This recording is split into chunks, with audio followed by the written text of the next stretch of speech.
Okay. Hey, I started the recording. Derek. You're on. Okay. Good evening and good morning to Catherine, or good noon to people in Australia and for people around the globe. Welcome to the EClub World Peace. My name is Derek Moore, and that shouldn't impress anybody. But at this time, I'll introduce Rudy. He's going to introduce everybody else. We're getting a pretty good gang on here. So Yeah. Jim's going to be introduced here shortly. And he's our speaker tonight, a past district governor. Barbara on. Derek is on out in the warm desert. We're getting a lot of wind up here. Julie, how are you? Yeah, it was only 60 degrees here today, so we're freezing. Yeah, we never got above freezing here. So, Julie, good to see you. Nice to see you too. Irene, our latest new member in the world of Rotary. Hey! Very exciting. Yeah. Exciting, yeah. And David, good to see you. Greg, how's everything over there? Cold? Cold? Yep. Tim, how are you? I'm good. Now that we're past this Iowa caucus thing. Oh my gosh. Were you to blame, Jim? Yeah, you probably crashed their app, right? So, I know, and I'll probably never go to another one. It was quite a show. Peggy, how's everything up in nice warm Evanston? I don't want to talk about it. It's not warm, but at least we're not shoveling snow. There you go. We aren't either, but Catherine, everything good down under? Can I do it? Yes, absolutely. Thank you. And we're having a lovely cool day today, and we've got all sorts of rain on the horizon, so we're very happy. Yeah, hopefully you get some rain down there, put out some of these fires. Yeah, absolutely. Absolutely. Terry, how's everything in the desert? Great. The groundhog was wrong this year, I think. Yeah. Yeah. That's funny. And if you saw a double shadow or something. Brian, how's everything up in Ojai? It was a beautiful day here. Happy There to you be go. with you all. Warren, how are you? Well, I'm recovering from 76 degrees for 2 weeks to 34. What? Yeah. Man. You have a rebound there. Yeah, we'll talk. Maybe I'll get to talk about my Rotary trip to Guatemala. That'd be great. Wow. Yeah. Denise, how's everything up Twin Peaks? It's peaceful there. Rachel, where are you calling from? Where are you on from? San Francisco, California. There you go. Yay. Welcome aboard. Thank you. Welcome aboard. I did. And are you hear Sig in the background, Rudy? Yeah, I heard Sig back there. Sala, how are you tonight? I'm good. I'm good. I read about Peggy and the Rotarian. All right. Oh, that's right. Awesome. Congratulations. Awesome. Karen's Generous on. people. Who's 360? That's Lori Levitt. Hello. Hey, Lori. How are you tonight? I'm doing good. Super. And 571. That's yeah. How's everything up in your area? Oh, it's good. It's cold, but nothing new. Yeah, I'm ready for spring. We all are. Yeah, I think so. So there we go. Derek, back to you. I'd like to make a comment. This young man is one of the peace lovers, and he's also involved in his community and also in the world. And Brian, a little word of the program promoting peace, the Awakening Peace. So I haven't seen you online, but I'd like to acknowledge you tonight. And you've got 25 seconds to tell us all about this little pin that I received. Yeah, thank you, Derek. Well, I was the founder of Ojai as an international city of peace. And so I'm also a Rotarian and a Peace Builder Club. So we are doing a lot of peace planning for this year. We received a grant for Peace Pulse for all of the Ojai Unified School District schools. So we'll be rolling that out here in the spring. And then we have a film series that we're going to offer, and we participate in the parade, and we have United Nations Day of Peace events. We have an event called Peace Cities 2020, and a few other peaceful activities. So it's all happening here in Ojai. Thank you. Thank you for your little town. And explain your little circuitous circles. Yeah, so that symbol, which I call holos, came to me in a meditation. And what I saw was that it represented the unity of our diversities. You can't separate a culture or religion. All of those are man-made. So we're one humanity. If there's any message that I could deliver that's most important, is that we're one humanity. Thank you, Brian. It was a pleasure meeting you and your wife. Okay. Yeah, thank you. Rachel, Brian? Yes. Go ahead. Brian, for your when you're showing films, there are quite a few of our members who have films about peace. Can they get in touch with you about it, or? Yes, absolutely. The easiest way would be Brian at awakeningpeace.org. And he has your information. Okay. And we can get that to everyone as well. Yeah, thank you, Derek. Okay, thank you, Brian. Thank you. Rachel, you're a visitor tonight. Let's hear something about you from San Francisco. You've got 23 and a half seconds. Well, I am the daughter of an enthusiastic Rotarian, and I had a great time at the recent Rotary International Peace Conference in Ontario, and it was exciting. I loved learning about different organizations and meeting a lot of Rotarians. And Peggy told me about this EClub, and it just sounded terrific. So I appreciate you letting me sit in for a meeting. Well, very much. We appreciate your attendance here tonight. Okay. And if I could make join one us again. comment, your father was the first person to register for the peace conference. Oh, that doesn't surprise me, but it's just delightful. That's great. You know, we have members from all over the world, and I'm trying to figure out how I can be on the meeting next week, but I'm going to go to Kolkata in India and also in Bangladesh. I'll be in Dhaka and also in Chittagong. And I've made some tremendous contacts with people. One is a doctor who does 4 or 5 projects with he's a surgeon, and with cleft palates and lips, and he goes throughout Bangladesh and also in the Bengal area of India. And then another one is Tamila, who I met in Toronto, and her club is working with young people who have gotten the education, but they don't have the wherewithal to promote themselves. And that's for the men in the technology area. And then for the women, a lot of these are stay-at-home mothers, and what they're doing is requesting $60 to buy a sewing machine so they can work from home. They can, if you're familiar with anything in Dhaka, the fabrics from that area are world famous. And if these people can make saris and different things like that, all they need is a hand up, and $60 gives them a sewing machine and they can go to work. So I'll be gone for the next 3 weeks, and I'll have many good reports to come back, and I'm looking forward to that. In addition to that, I'm also attending the dedication of a wing in a school outside of Kolkata. This is Deepa Willingham's school, and my spouse, Vivek, passed away, and his family have made a sizable donation to the school, and they're building a new wing in his honor, and I'm there to acknowledge that. So I will have a busy 3 weeks, and I will look to see if I can join you at 6:30. Of course, that's 6:30 in the morning over in India, so we'll try our best. Okay.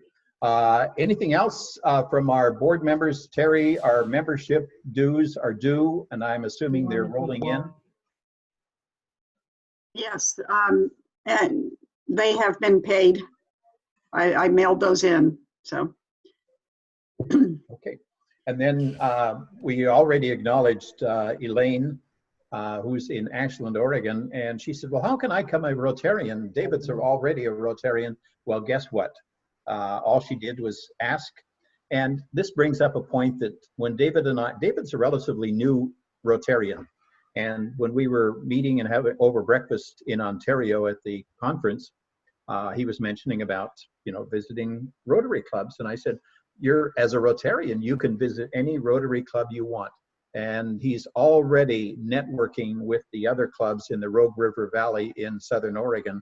And he is making some inroads there, promoting our Peace Club, peace in general, because that's what he and Irene work with. Again, if you have the opportunity to talk to somebody and they're not able to attend a meeting, either a breakfast meeting, a noon meeting, or an evening meeting, worldwide, you can join our EClub. So without further ado, I'm going to introduce Barbara, who needs no introduction. Well, thank you there, Derek. It's so interesting. Because, you missed that subtleness, didn't you? I don't even need you to even talk. I just come right on in. Okay, because I know this fellow who I'm going to introduce right now, but I have to give a little shout out to David and Irene. I just interviewed them on the peacepodcast.org, and he gave me their website, ashlandcpc.org. And I am watching this peace conference as if I were there. And that's how I fell in love with Irene, but listening to her and her story about bringing the peace flame to Ashland. And David and I had the opportunity to have dinner together in Ontario for the peace conference. I mean, life is a spiral, isn't it? The people you meet as you travel the road of Rotary, right, Rudy? Because Rudy is the one that has inspired me to really get into Zoom and pay attention. So I'm really excited tonight to introduce Jim Halderman. Now, he was right before me in Track A. Now, Track A was all about happiness and bringing peace into your world. And he talked about something that I didn't think was going to motivate the audience to stay longer than his time, but it did. Because he's talking about an alternative to violence. He's talking about conflict management. Now, none of us in Rotary have any conflict, so we're probably just going to fall asleep during his talk. But there are people in our lives who need his words. His words with alternative to violence, a prison release program, sits on the board of the Stout Street, a drug abuse and rehabilitation program. Imagine spending your time motivating people to really get the best out of their life and to give up things that may not give them that engaging approach to life. And so, Jim, when you were ready to leave and everybody was still sitting there chatting about what you had said, I said, well, what did you like best about Jim? I liked his down-to-earth approach to violence. I liked his down-to-earth approach to helping others understand that they can have a life free of conflict if they're willing to take the steps. So Jim, without further ado, I want to thank you for agreeing to speak to us tonight. You're one of my new heroes and I welcome you. Barbara, thank you very, very much. I look forward to this opportunity, but it sounds like the pressure's on. And you speak, we're all Rotarians. I took the job in our district as ombudsman knowing I would have absolutely nothing to do. That was 7 years ago. It's been an interesting ride. But I frequently speak on peace. And of course, the first point I always make is peace starts in the heart. But then people began asking me, well, how do you do that? How do we remain at peace at heart with discussing politics in such a divisive society? What if our life is filled with trauma from day one? That inability to deal with stress, anger, loss of emotional control by any name is a cause of killings, shootings, suicides, divorce, and bad political decisions, and general mayhem. Conflict is inevitable. Violence is not. Our society is a huge mixture of religions, of politics, of attitudes, of beliefs, cultures, ethnicities. On a daily basis, we're confronted with people of a different view, or we may remain on the other side of the street. In our short time together, we'll begin a basis for dealing with such moments in a constructive manner. In this brief time, I'll share some brain structure, how it works and how we can control it. We'll look at the chemical effects of anger and frustration and learn when enough is enough, then we'll discuss some different ways to keep ourselves in the zone, as Michael Jordan would call it. So let's pull up some slides here and have some fun.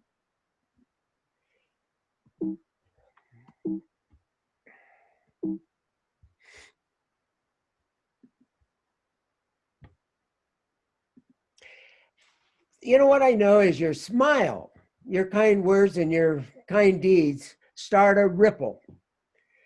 They're infectious. Smiles are definitely infectious. They multiply. You rarely know the effect you have on others. I can't, every time I see somebody sweeping or something, I say, so you're the one that keeps this place so nice. Because every word we speak is either building or tearing down the ripples that you make. Let us find and stay in that place of peace in the heart. So I want to talk a little bit about brain structure, and there's three basic parts that we'll talk about. The reptilian brain, of course, is that early brain that we have, that the animals that crawl on the ground and bugs and insects have. The reptilian brain does nothing more than fight, flight, food, reproduction. Then later along in life, we grew up and we added the mammalian brain that our dog has. It feels strong emotion. That emotion is mostly protective because it kept us away from those tiger-toothed tigers.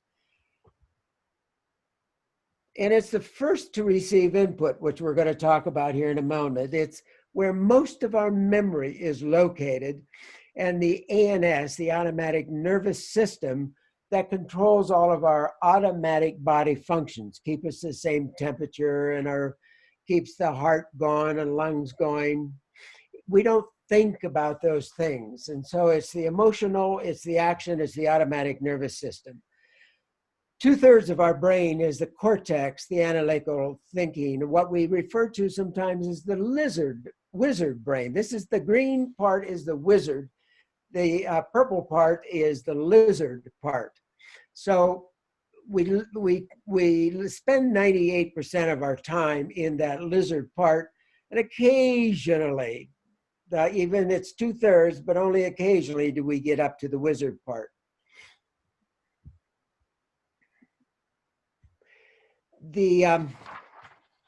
One of the interesting things is down in the left underneath sensory thalamus, can you see the ear, the hand, the eye, the tongue? All four, thank you, all of our senses go into the thalamus, into the mammalian brain first. As a matter of fact, there's 400 billion bits of information coming in. You get to process no more than 2,000 bits of information. So if you ever wondered why 10 people can see the same accident and give 10 different descriptions, that's why. 400 billion bits of information go in, you process 2,000.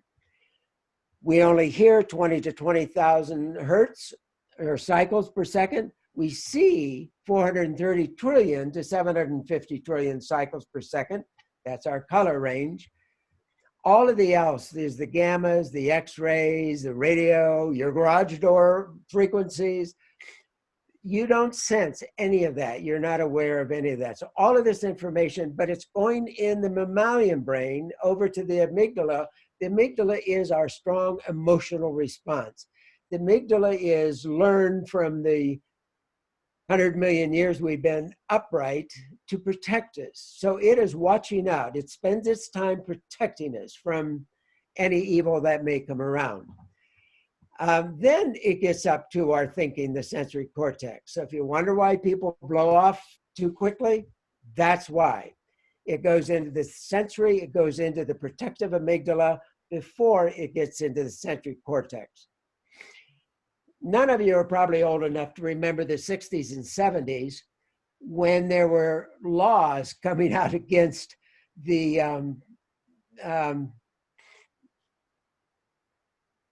the subliminal messaging. Subliminal messaging was when in a movie theater, they would literally flash a picture of popcorn and a soda on the screen for 0.2 of a second. In that length of time, your sensory thalamus, your mammalian brain registered it completely. Your sensory brain, your thinking brain, cannot recognize less than a second. So that subliminal messaging happens so quickly, you don't think about it, but all of a sudden you're aware that you've got this strong urge for this to run out to get a popcorn and a Coke. The television was doing that with auto industry and things. You would see it for 0.2 of a second, not knowing you were being controlled. They did pass laws on that, but again, these events happen in our lives that we don't understand. And if it's anything actually less than 0.3 of a second, your cortex will not register it. So a lot goes on that you don't register. And then you bounce back and forth. Just out of curiosity, stop and think about, I'm going to ask you what letters come before an alphabet. In other words, if I call out B, what are the letters that come before and after?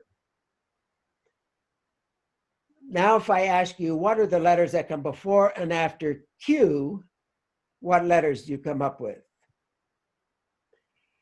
Did it take a little bit longer to figure out what comes before the Q? And of course, anybody knows the ABCs. That was easy. That's in our mammalian brain. We don't think about that. But when it comes to the Q, well, wait a minute. Whether you went through the alphabet to come to figure that out, you had to stop and think about that. We spend 98 to 99% of our life totally in the mammalian brain, which is what allows us to drive a car. But if you remember the first time you learned to drive a car, it was a thinking process. How to do this, how slow, how fast, whatever. But then now we do it automatically. I'm sure some of you have had the experience of driving home, but suddenly realize you can't remember a thing about the drive home. So it's that living in that mammalian brain, rarely going up into the sensory cortex.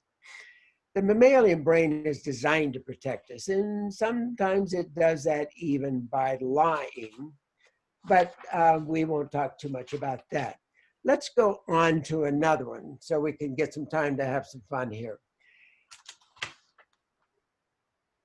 Can you read the questions on these? Are you able to read the questions on the right? A driver cut you off? Are those legible enough? Yeah, we can see them. Go ahead. Okay, great. So what I would like you to do is quickly, if you have paper and pencil, it'd even be more fun. But if not, mentally, over on the left are the emotional scale of 1, you're pretty normal, pretty common. 10, you're ready to kill somebody. Stop and think about each one of these. The drivers cut you off. To you, is that a 2? Is that a 3 level of anger? Is it a 4 level of anger? And of course, recognize that this changes depending on how you felt. If your boss just gave you a raise, you may be a little more lenient. By the same token, if you just got fired, you may be far less lenient. But generally speaking, on a normal day, what level of anger would somebody cutting you off be? People using profanity around you. Does that bother you? On a 1 to 5, I don't know. But what if people use profanity at you? Does that change the picture? What level of anger does that rise to? Are you insulted or gossiped about? Your house is robbed, you're molested. And then, of course, in 7, start to think about the things that make you angry and at what level. When you do this, and when you put that number, and then put the number of the question next to the 1 through 10 facial scale. And what that is beginning to do is to help you get into touch with what makes you angry, how angry does it make? And when you find something that makes you angry, let's say the 3 or 4 level, what's going on physiologically in your body? When something is going on 5 or 6 or 7, what's physiologically? Do you begin to feel your chest tighten? Do you begin to feel your face get red at 7, 8, or 9? Do you really tighten up? Do you really get short of breath? Because now you're breathing way up high and very limited. Your muscles tension. Maybe you get a headache. Maybe you get tightness over the shoulders. At what level do you begin to get this physiological reaction? And the reason that is so terribly important is because it is important to begin to recognize where you are on this scale and what are the physiological actions that are going on each of these levels. As you rise up this scale, you're filling your body with all the negative chemicals. The cortisol, of course, is the one we hear about. Norepinephrine, adrenalines, and there's several others, but a cortisol is the worst one. Cortisol is essential for the body. It wakes us up in the morning. When there is a disaster, it really gets us fired up to move to action and gives us the body language that we need.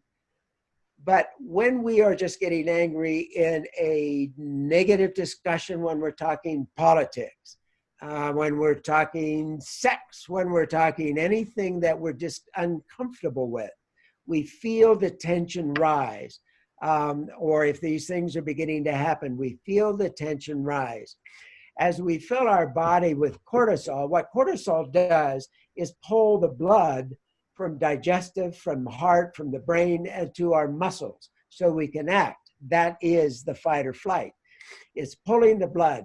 Keep it in mind that 5% of your body weight, which is your head, uses 25% or even less.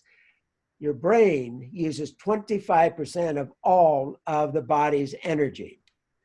So when we start drawing the blood to fill our muscles, to make us strong, and to make us active, to make us defensive, to make us ready to hit somebody, what we are doing literally is shutting the brain off completely. And so as we rise up the level, we are just shutting down all of our logical brain. And so the importance of recognizing this physiological scale is when we get to 4 or 5 or 6, we are emotionally and mentally gone. And so that's at that point, we need to pull back. At level 2, 3, or 4, we're still angry, but maybe there's an opportunity to ask deeper questions and create still some dialogue. But by the time we're at 5 and higher, dialogue is no longer a logical opportunity.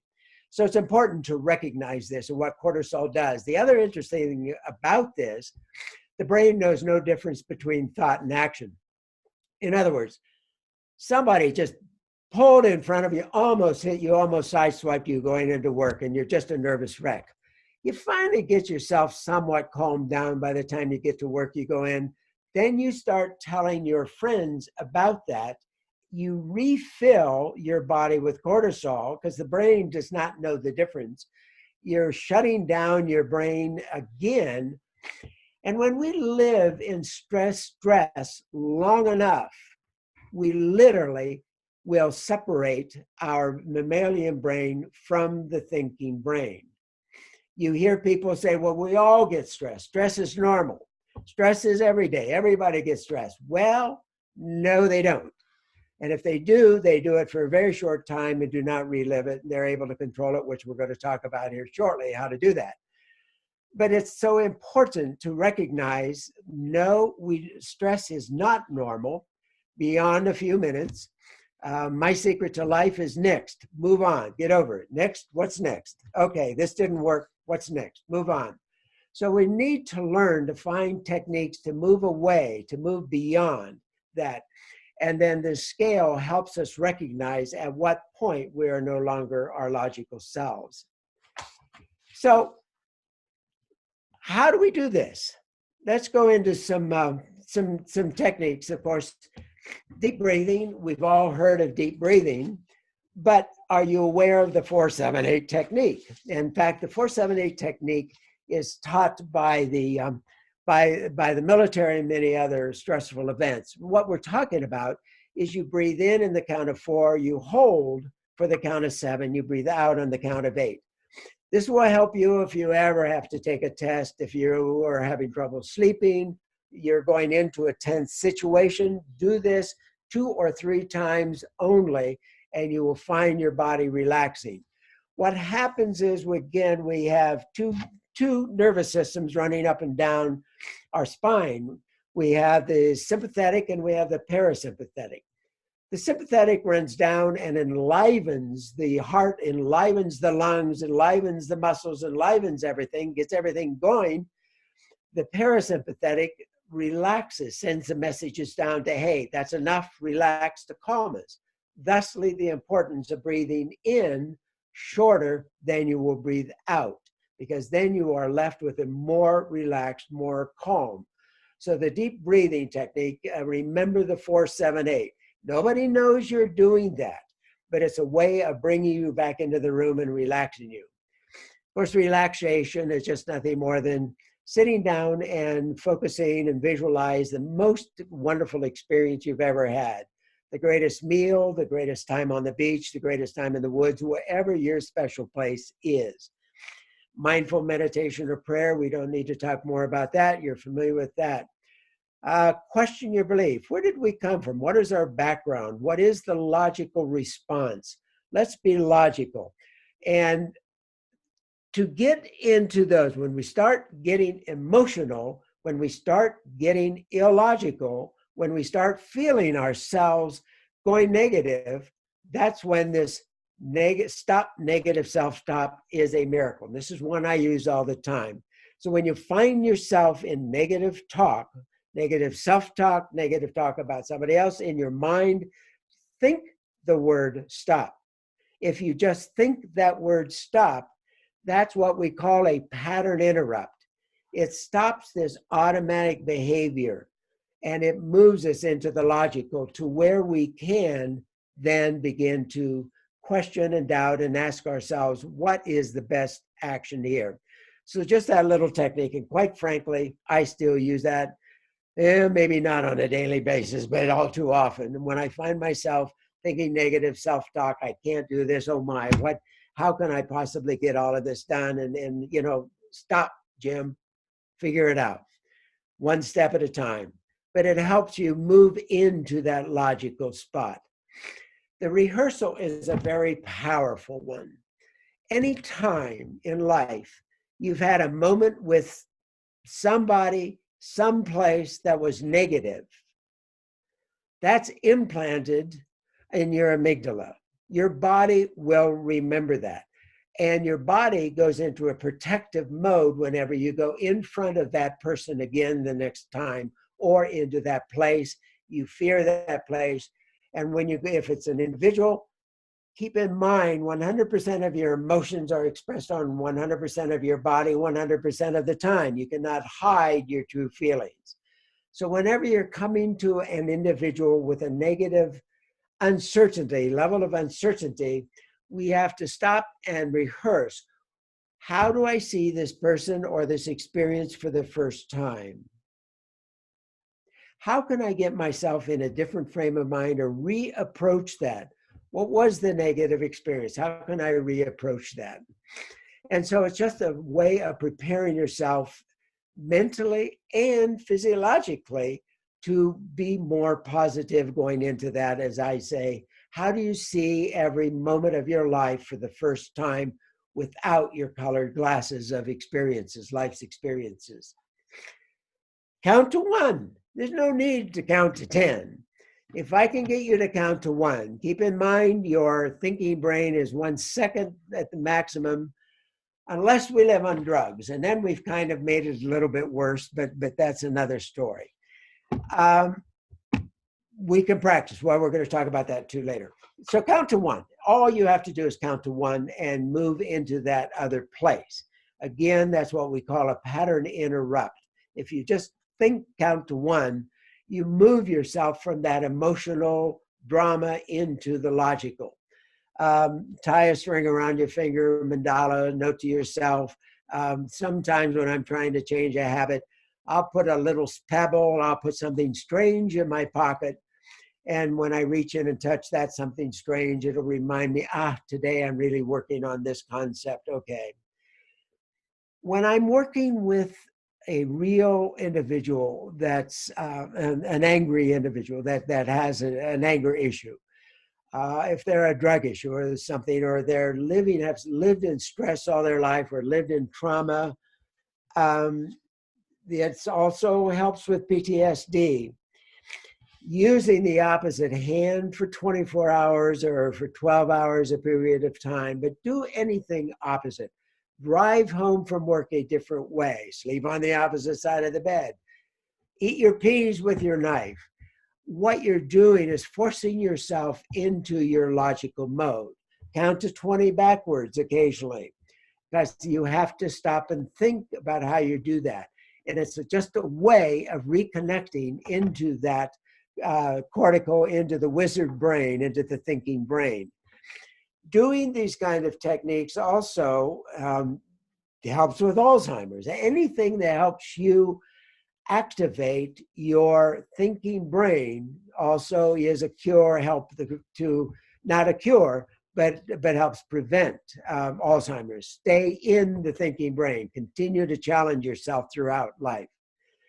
Progressive muscle action is a highly specific one. If you breathe in and then just tighten all your muscles, tighten your cheek butts together as tight as you can, and then relax everything as you breathe out. It's just another way to really bring in that relaxation. So you breathe in, inhale, tighten your muscles, breathe out, relax your muscles, and then it moves you into a different level. And of course, bright lights, the brighter the light, the cheerier it is. I still have sugary drink. Sugar and chocolate do actually build serotonin. Serotonin is one of your positive, happy neurotransmitters. Dopamine, serotonin, and oxytocin. We want those as much as we can. At Christmas time, if you go to the store and buy something yourself, that builds dopamine. That builds your self-image a lot.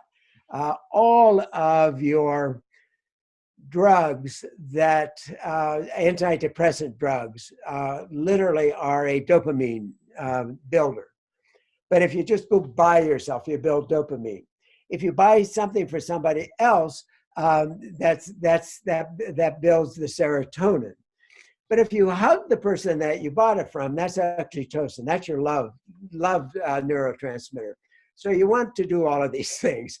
So a hug a day does really help. It builds the oxytocin. It builds the love. Doing something for somebody else builds serotonin. Doing something nice to yourself builds dopamine. Stay on a healthy diet, and I could talk for hours and hours on that. I won't tonight, but I'm sure you've all figured it out by now. Stay on a healthy diet. Eat lots of greens. Kale and broccoli, yes, are good for you, and they can be cooked in a healthy, fun way. Learn to laugh. Like I say, to me, my secret to life is next. Move on. Laugh at yourself more. Count to 20 backwards. Again, it causes you to have to think about it. Creating positive anchor. This is another one, a self-hypnosis technique that you can do to change your attitude. I don't know if you've ever been to a funeral and you've lost a friend and you're standing at the funeral. Somebody comes by you and puts the weight of their hand on your shoulder and say, "Isn't this awful?" And you nod and you like that experience. A year later, you could be at a party having the best time of your life. And if somebody touches you in that exact same pressure and way, it will take you into that misery. You will have no idea why you're unhappy. It's called an anchor, but you can do that in a positive way. If you sit for a period of time and think of the most fun, the most exciting, the most wonderful thing that's ever happened to your life, and sit and feel that and feel the emotion and allow that emotion to fill your body, come over you. And then you touch your fingers in a strange or a unique way. That's an anchor. And whenever you find yourself feeling negative or anything, you can just touch yourself and bring back that happiness, that joy. So, breathe into a handbag if you're truly, truly angry. If you really find yourself at a 9 or 10, you're going to start hyperventilating. You're going to oxygenate your skin, your surface. Your oxygen level rises too high. You can sometimes feel yourself almost passing out. I just breathe into a cupped hand, or I breathe into a bag. You actually are breathing in the carbon dioxide you're breathing out. That lowers your oxygen level and brings you back to a normal level. And it's a way to bring yourself down fairly quickly from an extreme anger, extreme emotional thing, or if something happened that scared you drastically, your heart's going a mile a minute. If you do that, you can bring yourself back to normal a little quicker. Then learn to take responsibility for your actions. Accept that you are the person responsible for all of your emotions that you have ever had. And so you get to choose that. In my anger classes, I have people write down 3 things that they absolutely have to do and write it out. I have to go to work, I have to feed the kids, etc. Change the word to I choose to, so that the empowerment, we don't have to do anything, but we choose to do certain things because it makes more sense. So being responsible, not because we have to, because we are choosing to. Focus on what's grateful, apologize is the strongest thing we can ever do in life. It is the most difficult thing to teach because we feel we're stepping down in power, quite to the contrary. When you apologize properly, take full responsibility, you get back and can rebuild rapport and start over again, and positive things can happen just through an apology. Not easy to teach, I find. Forgive, control your anger, control your world. That's 30 minutes. How'd I do? I'm open You did for great. questions. You did great. I'm open for questions. Yeah, so stop your sharing. We'll jump, there we go. And we'll come back to gallery view. Here we go. So Jim, that was a good discussion. Gets us connected with out of our lizard brain up to the higher level here. Yes. And some of the things that tie us together in some positive movement here. Who's got a question here or comment for Jim? My question, Jim, is you say you take this into conflict situations. How do people who are really angry learn these techniques without having to feel like they have to carry them around with them? Keeping in mind that what I just gave you in 30 minutes is about a 4 to 5 hour process with angry people. There are many other parts so that they can feel and get and grasp this before we get into that. And then what you do is, people will have these on a list. Pick out 2, pick out 3 that you feel will work for you.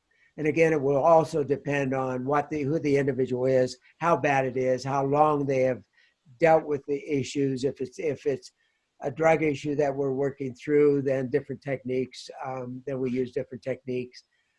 If it's a lifelong, I saw my parents angry and I'm angry, it's the only way I know to live. Then again, the 24-hour of using the opposite hand is an amazing technique for certain people. Jack, you can unmute yourself there. Sure. Jim, appreciate the presentation. It was very thorough. Given how hard it is to change lifelong habits or reactions to things that cause anger, you find that your 5-hour training sticks over time, and do you have any sense of knowing over time if your techniques are successful? Yes, first of all, in my anger management programs are actually 12 hours. I said the 5 hours pretty much of what you just saw tonight in 30 minutes. So that's a small portion of it. Anger, in the 50s, we used to say anger, just get over it. By the 70s and 80s, we learned the body-mind connection. By the 80s, so we were teaching you got to get rid of your anger. So we taught you to go punch pillows. And then we realized all that was good rehearsal. true anger management, the full 12-hour course involves, let's look at tribes, let's look at our background, let's look at our ACE scores, if any of you are familiar, let's look at our family history, our early family history. The physiology is about 30% of the overall program.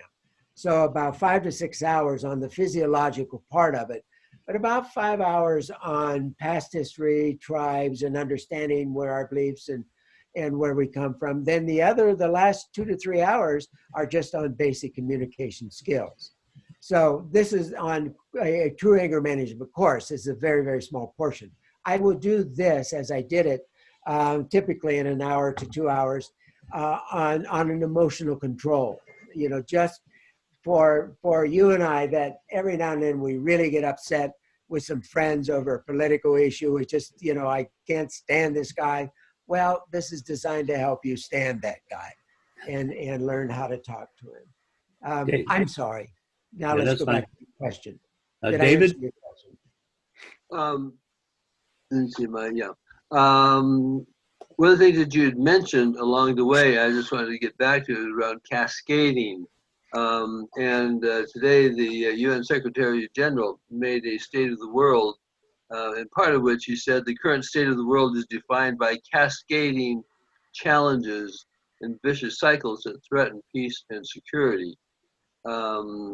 And when you mentioned cascading, which way were you speaking of that? I'm just wondering, given what you're saying, are there specific things that we can do on an ongoing basis to deal with the world that is cascading in a negative way? David, absolutely everything cascades up in my belief system. Again, it all starts at the heart. When we think of countries of war, groups of war, terrorists of war, there is no such thing in my mind. It is people. And it's those individuals. Some bad people have more power than others and take others with them. Countries don't go to war, individuals go to war. Countries, terrorists, you know, are people. And so I want to change the world one person at a time. And to me, it all cascades up. Derek? Yes, I love David's or Jim's control of your anger and control of your world.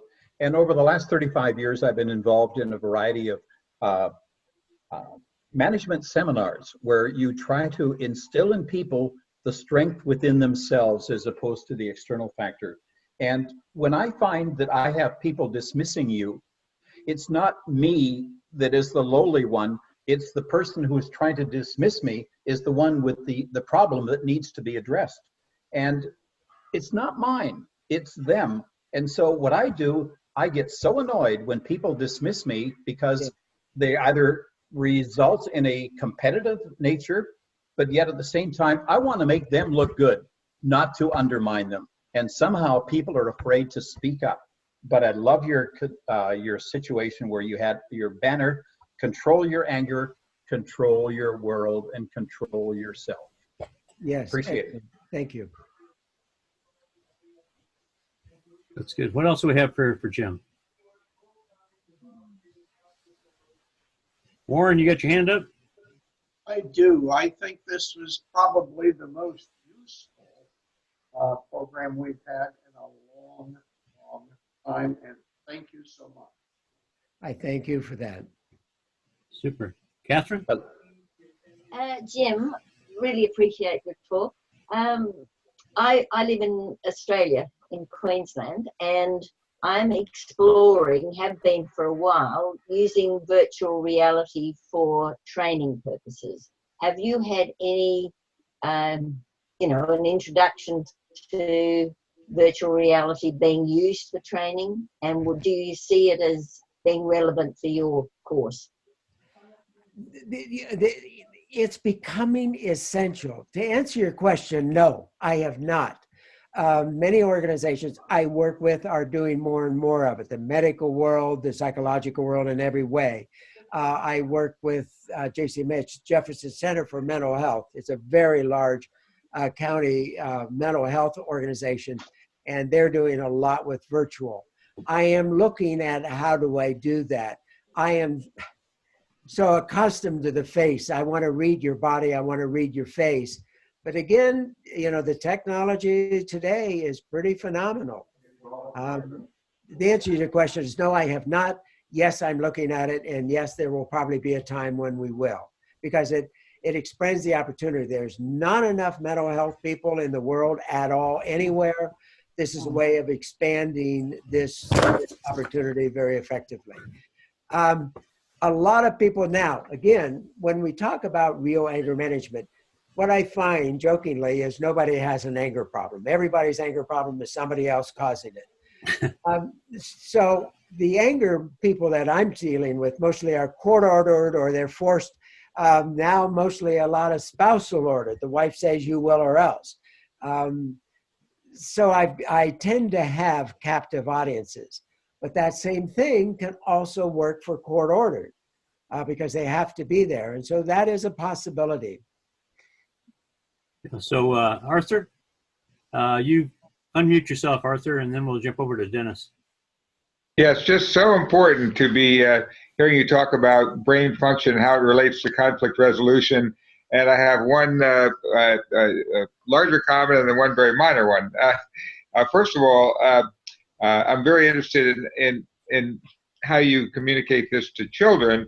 We have a program which I could email you about later called Bullyproof, bullyproof.org, that uses animal characters that in many ways, I think, as I was listening to you, seems to me to trigger the same kinds of things you're talking about. And I'd love to send you the link to it and see if you think it fits into what you're working on.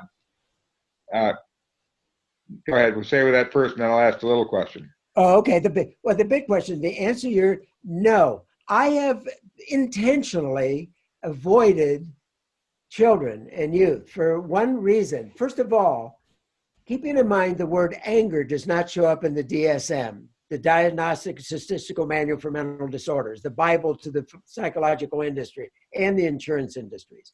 The word anger does not show up. I am an educator. I am in no way a therapist. So when I go to an anger management class, I'm a therapist. When I work with teenagers, I know I am not working with the right individual. Excuse me. So I have a difficulty because I really want to get a hold of the parent of that youth. You know, I want to work with the parent and not the youth. That's where most likely where the problem is. I am going to begin to work with 18 to 21-year-olds, which are no longer at home. And that's a new program with this mental health program that I'm just affiliated with. But I am not an expert on youth. I cannot answer. I am eager to see what you have. We are looking in our peace program. We are looking, as I know where the secrets are in the youth. But unfortunately, I'm strictly adults, 18 and older. And then the little question, you mentioned eating a healthy diet, and then you said drink sugary drinks. And I'm wondering whether drinks made with stevia and monk fruit and healthy sweeteners like that will also have a similar effect on promoting serotonin levels and dopamine. I don't know. I think I'm going to take that out. I don't even like it. It is, if you're really stressful, you know, go have a Coke and, you know, I drink 1 Coke a month, maybe. In fact, I don't even do that. And I will eat chocolate if it's 70% cacao or higher. Right. If it's 70% or better, it's good serotonins. And it's not a lot of sweetness to hurt you. So when you eat chocolate, eat 70% cacao or better, good for your mental health. Sugary drinks, I'm probably going to take that out. But, well, if you find out that stevia and monk fruit and honey have the same effect, let me know. That's a good question, and I don't know that for a fact. So that's a very good question. Thank you very much for that. All right. Thank you so much. You're welcome. Dennis, go ahead. Unmute yourself. Okay. Actually, the Rotary World Peace Conference made a big impact on me, and it keeps on giving. And one of the areas that had a big impact, and I just wondered what's your thoughts on forgiveness and because that was a big thing at the meeting, and I just, again, it stuck with me. And this past week at the Super Bowl, I've already forgiven the referees for screwing my team up, but so I'm moving forward. Very good. And again, not to be able to forgive, we live in that stress and it's chemically damaging to us. That was one of the last things on my how to cure. In fact, that was the last thing before apologize and to forgive. The two most difficult ones I really just kind of threw by very quickly. I saw 3 or 4 different programs on forgiveness at the conference. I bought one of the gentleman's books, and we have been in conversation since. Forgiveness is essential. To not forgive, we stay in hate. And when I hear mothers that have lost children or some horrible experiences, and the individual hasn't, the perpetrator has not been hung yet, and they can't have closure till they're hung. I just, how sad and how damaging to that person's health. It's difficult. Forgiveness is essential to our health, to our life, and to our happiness.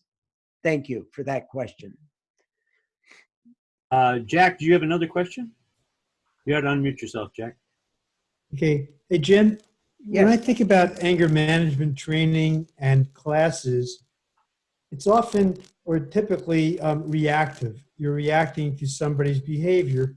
Like when I worked at the college, if somebody manifested certain types of behavior, required they went to anger training.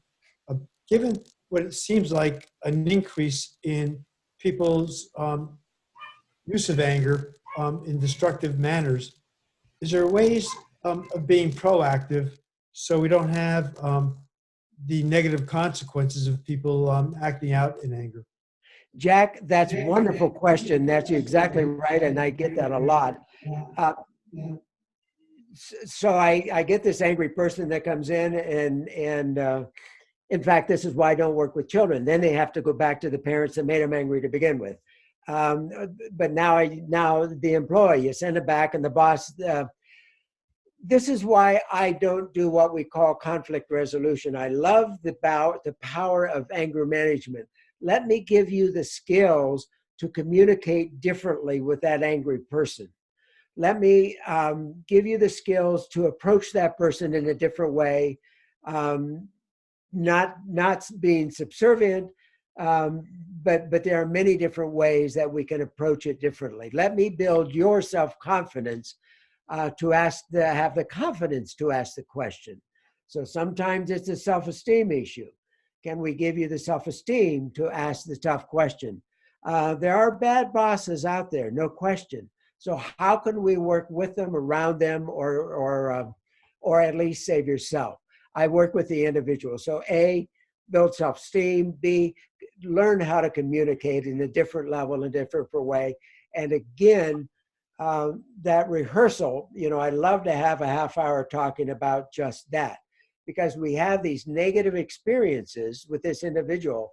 Now then, I fix you. When you go back, your mammalian brain is going to still remember that. So I have to build you twice as strong so that you can get over that negativity that's buried in your body. And so you rehearse, you practice. So how am I going to do this? How am I going to see this person for the first time? How am I going to approach them differently?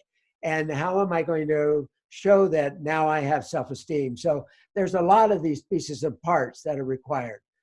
With the self-esteem, knowledge of different approaches and different communication levels, all of these are part of that question, that issue. Yeah. Jim, may we share your email address with these folks? Yes, you may. Yes, you may. We'll be glad to do that. We'll get it out to everybody. And this has been a great conversation. How long have you been doing this, Jim?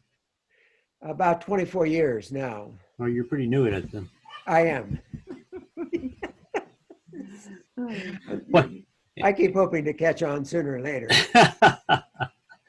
You must have been very young when you started. Yeah, that's what I was going to say.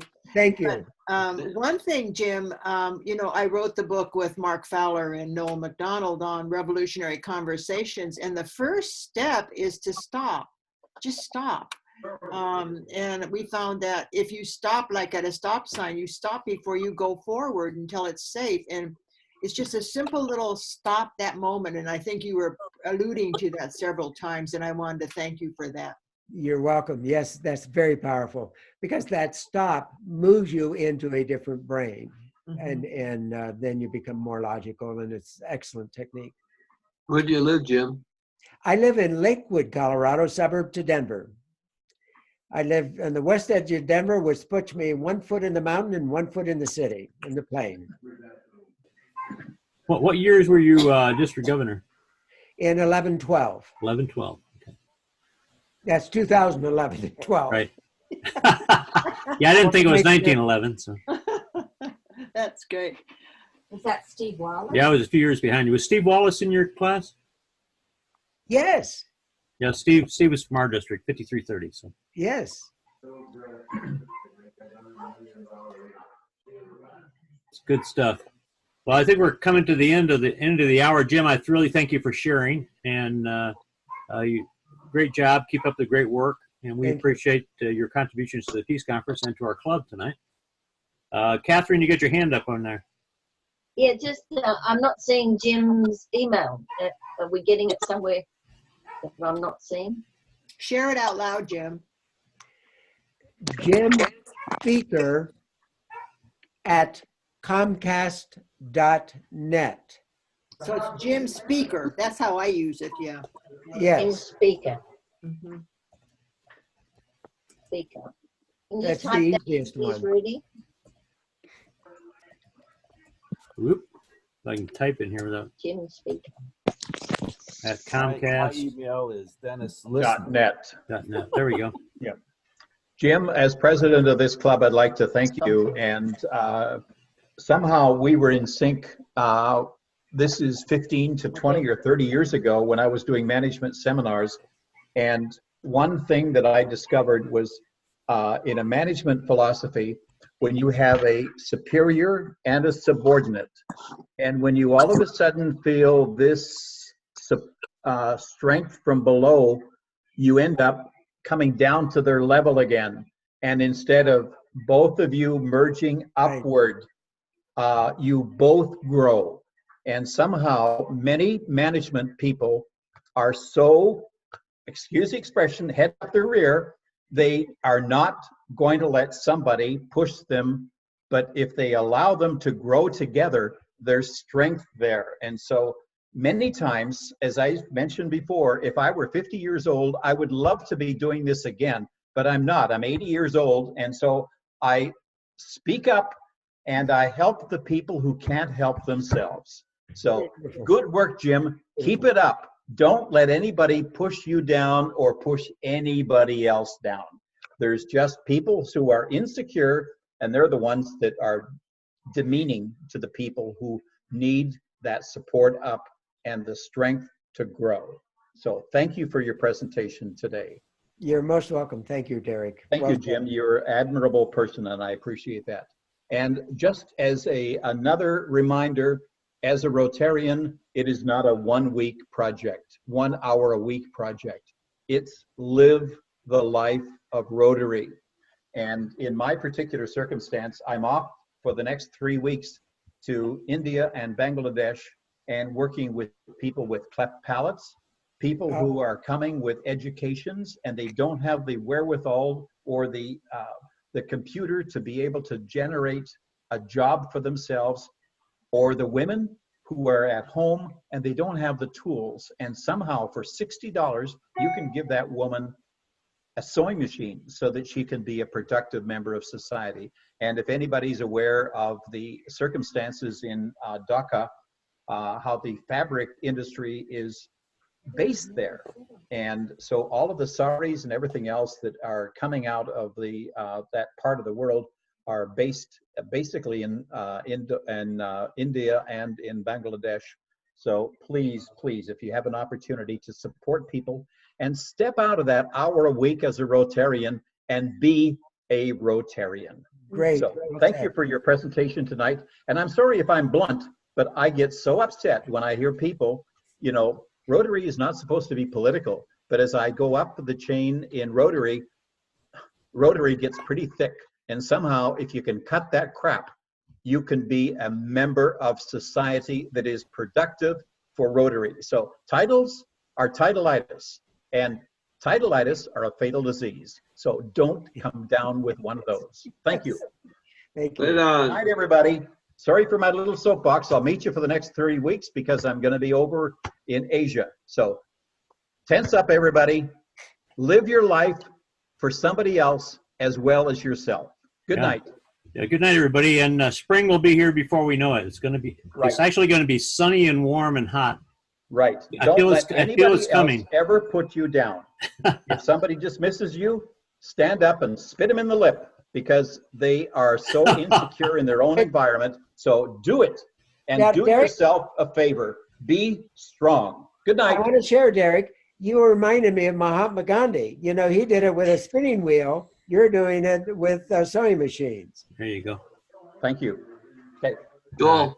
I don't back off from anything, and I'm disappointed when people have to back off because somebody puts them down. So I'll be the first one to champion somebody else. Thank you. All right. Hey, David. Good night, folks. You're my good buddy. Thank you, David.